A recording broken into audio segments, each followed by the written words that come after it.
Ho smontato il pallet, adesso lo rimonto.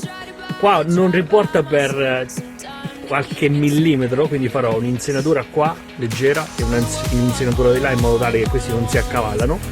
Poi qui ho messo la tavoletta per l'appoggio, qua davanti metterò quella grossa, eccola, dove cazzo sta? Qua. Questa qua la metterò qua, guardate, tac.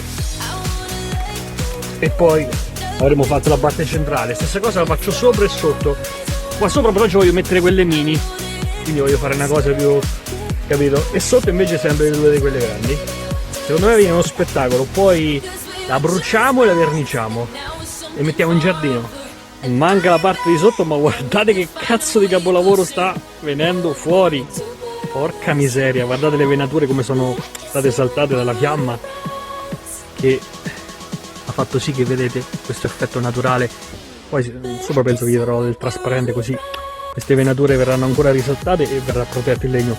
Ecco, mi manca la parte di sotto e poi qualche accessorio da mettere, ma questo è un risultato straordinario considerando che è stato fatto tutto a occhio, senza un progetto vero e proprio, senza misure, senza un cazzo, tutto con materiale di scarto riciclato.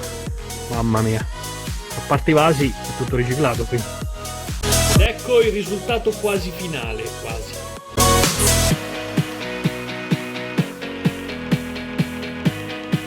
quasi perché manca la fiammata sotto.